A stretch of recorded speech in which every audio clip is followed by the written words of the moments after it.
Have you ever wished you could just stay in a moment forever? Maybe it was watching your child sleep peacefully, or laughing with a close friend, or that quiet satisfaction after a day when everything just went right. In those moments, a part of you whispers, "I wish this could last." But life, as we know, has other plans. Children grow up faster than we expect. Old friends slowly drift away. The good streak at work doesn't hold forever. And the more we wish things would stay the same, the more it hurts when they don't. Then there's the other kind of pain. The kind where something difficult won't seem to end. When you're stuck in a hard season and a dark voice inside you starts to wonder, will this ever change? Wanting things to stay when they're slipping away. Wanting things to change when they feel frozen in place. That back and forth, it can quietly wear a person down. Today I'd like to share with you a story from 2,500 years ago, one that has brought comfort to countless people carrying exactly that kind of weight. One autumn day, the Buddha was walking along the bank of a wide river with a small group of his disciples. The season was turning. The leaves had gone amber and gold, and with each gust of wind, they let go, drifting down to rest on the surface of the water before being carried away by the current. There on the riverbank sat an old man. He was completely still, his eyes fixed on the flowing water. He seemed to have been there a long time. The Buddha walked over quietly and sat down beside him. Neither spoke for a while. Then, softly, the old man broke the silence. "Teacher, I have been coming to this river for over 50 years. He paused, then continued. "When I was young, my wife and I used to sit here and talk for hours. When our children were small, I brought them here to splash in the shallows." His voice was barely above a whisper. "But my wife passed on before me. My children have each made lives far from here. Now I live alone." Tears caught the light in the corners of his eyes. "This river, this is the only thing that hasn't changed. That's why I come here every day. I just want to be near something that stays the same." The Buddha listened without interrupting. Then gently he asked, "Do you truly believe this river has stayed the same?" The old man looked up, a little startled. "The water you are watching right now," the Buddha said, "is not the water you saw yesterday. The water that flowed past a moment ago has already traveled far downstream. And over many long years, even the shape of the riverbed shifts. Slowly, imperceptibly, but it shifts." He paused. "This river only appears unchanged. In truth, it has never been the same twice." The old man was quiet. The Buddha continued, his voice warm and unhurried. "And perhaps that is exactly why it is beautiful. When water stops moving, it grows murky.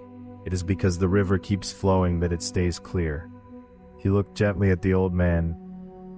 "Your life is the same way.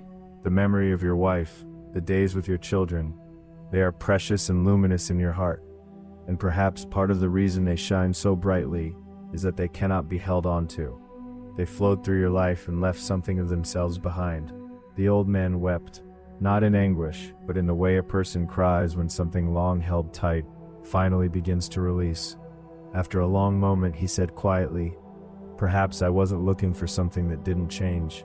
Perhaps I was simply sad that things had." The Buddha said nothing more.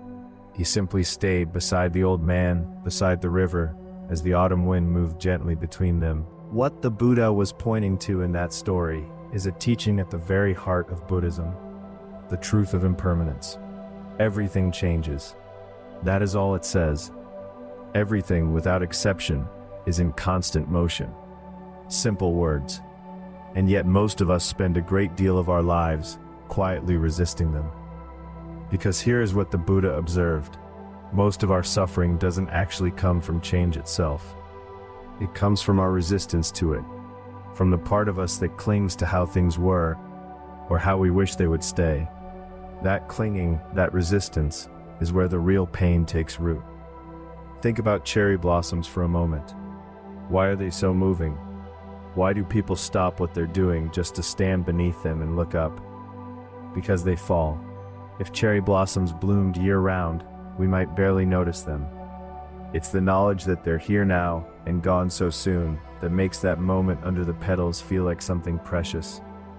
The impermanence isn't in spite of the beauty, it is the beauty. The Buddha wasn't asking us to feel sad about impermanence. He wasn't saying, everything ends, so why bother? He was saying something almost the opposite. Because everything changes, the present moment matters. Because this will pass, it is worth your full attention. And there is a gentler side to this teaching too, one that's easy to miss. If good things don't last forever, then neither do painful ones. If you are in a difficult season right now, if things feel heavy and stuck, that too is subject to change. That too will move. There is no rain that falls without end. There is no night that doesn't eventually give way to morning.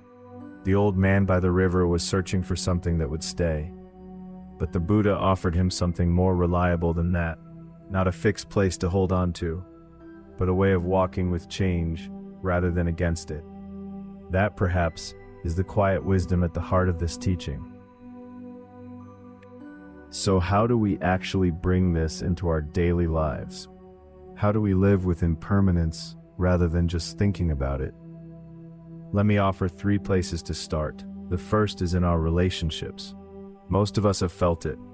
A friendship that drifted, a colleague we used to get along with who now seems like a stranger, a child who's growing up and pulling away. And when that happens, there's a temptation to hold on to how things used to be. We used to be so close, what happened? But remember the river, the water keeps moving. That is not a flaw, it's simply the nature of things.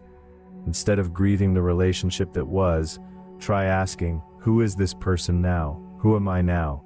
What could we build from here? That small shift in perspective, from the past to the present, can ease a surprising amount of pain. The second is in our work and sense of identity. Career changes, unexpected restructuring, retirement, these can shake us deeply, especially when so much of our sense of self is tied to what we do. When that changes, it can feel like a loss of who we are. But a change of season is not the end of the year. When one chapter closes, you don't lose what you've learned. You don't lose who you've become. The form changes, but the substance of your experience and wisdom travels with you, waiting to find new expression. Try thinking of it not as loss, but as transition. The third is perhaps the most personal, our inner life. There are stretches of time when nothing feels interesting, when motivation goes flat, when you look at yourself and wonder where the person you used to be has gone. If that's where you are, first let me say, that feeling is more common than you might think. And second, it too will move. That heaviness is not a permanent condition, it is a passing one. You don't have to force yourself to feel better. You don't have to perform cheerfulness. You can simply acknowledge where you are, the way you'd note the weather. Cloudy today. That's okay. Some days are gray. Gray days have their own quiet beauty, and they change. Learning to live with impermanence isn't about becoming indifferent to what happens to you. It's about building, slowly and gently, a heart that can be moved without being swept away. That takes time. The Buddha himself didn't arrive there in a day. Neither will we. Before we close, just one more thing. Everything changes. Your body, your heart, your relationships, the world around you. That is simply true, and nothing will make it otherwise. But it is not only a sad truth. Because things change, the smile on someone's face today is worth noticing. Because things change, a warm cup of tea on a quiet morning is a small gift. Because nothing stays the same forever. Life, with all its difficulty and all its tenderness, is genuinely beautiful. That is what the Buddha was pointing toward. So tonight, when the day ends, I'd like to invite you to pause, just for a moment, to sit with the day that was, the easy parts and the hard parts, all of it, and simply think, today happened, I was here for it. That is enough. Thank you, truly, for spending this time here. The fact that you are here today, that our paths crossed in this small way, that too is something that will not come again. I hope tomorrow is a gentle one for you. Take good care, and I'll see you again soon.